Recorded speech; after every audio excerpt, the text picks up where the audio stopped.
अस्सलाम वालेकुम, मेरा नाम है सायरा अफरीन और आज हम थर्ड लेक्चर स्टार्ट करेंगे बायोलॉजी का, जिसका नाम है मैकेनिज़्म ऑफ ब्रीथिंग।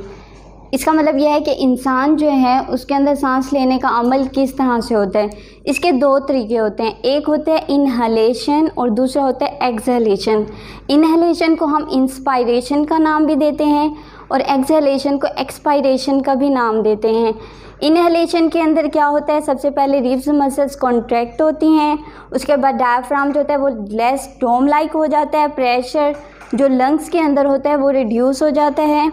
और सरफेस एरिया जो होता है वो चेस्ट का इंक्रीज़ हो जाता है।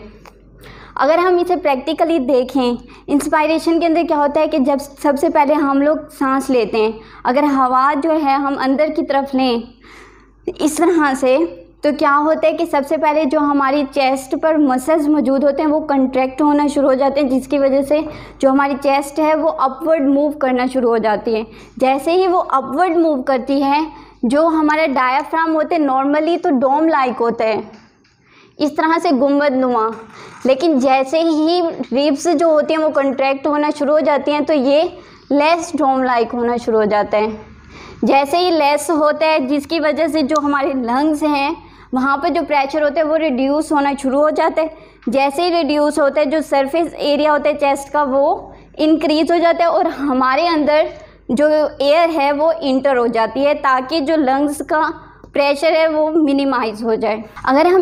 एक्सहेलेशन की बात करें, जिसको हम दूसरा एक्सपायरेशन का नाम भी देते हैं, ये बिल्कुल इंस्पायरेशन के ओपोजिट होता है। इसके अंदर हम सांस अंदर लेते हैं तो मसल्स कॉन्ट्रैक्ट हो रिब्स मसल कॉन्ट्रैक्ट हो जाते हैं, डायफ्राम लेस डोम लाइक हो जाता है, सरफेस जो प्रेशर लंग्स का होता है वो रिड्यूस हो जाता है, सरफेस एरिया जो होता है चेस्ट का वो इंक्रीज़ हो जाता है। लेकिन अगर हम एक्सहेलेशन या एक्सपायरेशन की बात करें तो इसके अंदर जो रिब्स मसल हैं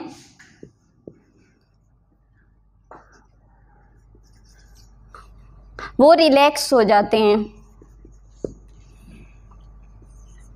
और इसके अंदर जो डायाफ्राम होता है वो अपनी नॉर्मल जगह पर आ जाता है और जो प्रेशर होता है लंग्स के अंदर वो भी नॉर्मल हो जाता है, इंक्रीज।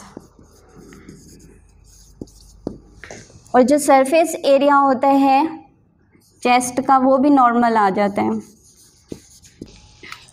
किस तरह से, जैसे ही हमारे लंग्स के अंदर बहुत ज़्यादा एयर जो है वो अंदर इंटर होगी तो सबसे पहले क्या होगा, जो हमारे लंग्स का प्रेशर है लंग्स के अंदर प्रेशर है वो इंक्रीज़ होना शुरू हो जाएगा और जैसे ही इंक्रीज़ होगा तो क्या होगा, जो हमारी रिब्स मसल्स हैं वो डाउनवर्ड, पहले अपवर्ड थी हम, वो डाउनवर्ड होकर रिलैक्स हो जाएंगे, अपनी असली जगह पर आ जाएंगे और जो डायाफ्राम है वो भी नॉर्मल स्टेट के अंदर आ जाएगा और जो प्रेशर लंग्स का है वो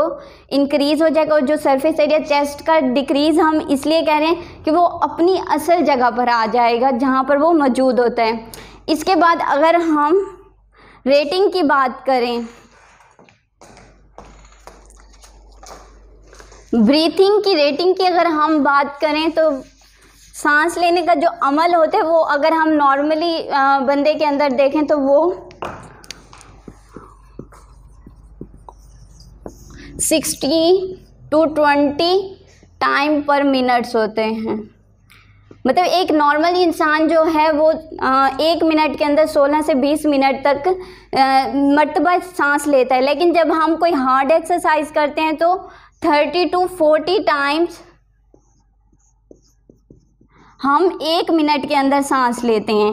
अब ये जो ब्रीथिंग का मैकेनिज़्म है और इसकी जो मतलब कि ये किस तरह से होता है कि ये कभी रिलैक्स हो रहे हैं या फिर हम लोग एक्सपायरेशन हो रही है या इनहेलेशन हो रही है, इसलिए होते हैं कि जो हमारा ब्लड है उसके अंदर कार्बन डाइऑक्साइड की कंसंट्रेशन की वजह से ये ब्रीथिंग का मैकेनिज़्म हो रहा होता है। जैसे ही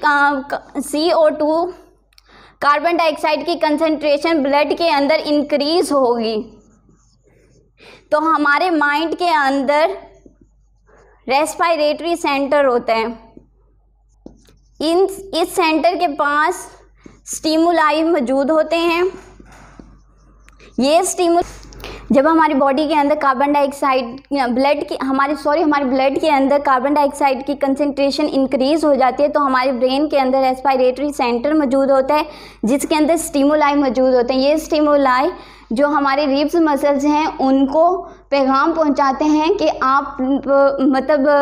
अपवर्ड हो जाएं, मतलब कि वहाँ पे इनहेलेशन का सिस्टम स्टार्ट कर दें। तो इसकी वजह से जो जैसे ही हमारा इनहेलेशन का प्रोसेस स्टार्ट होगा तो साथ ही फिर एक्सपायरेशन का होगा। इस तरह से हमारे जो ब्रीथिंग का सिस्टम है, रेट है, वो हमारा नॉर्मल रहता है बॉडी के अंदर। Thank you.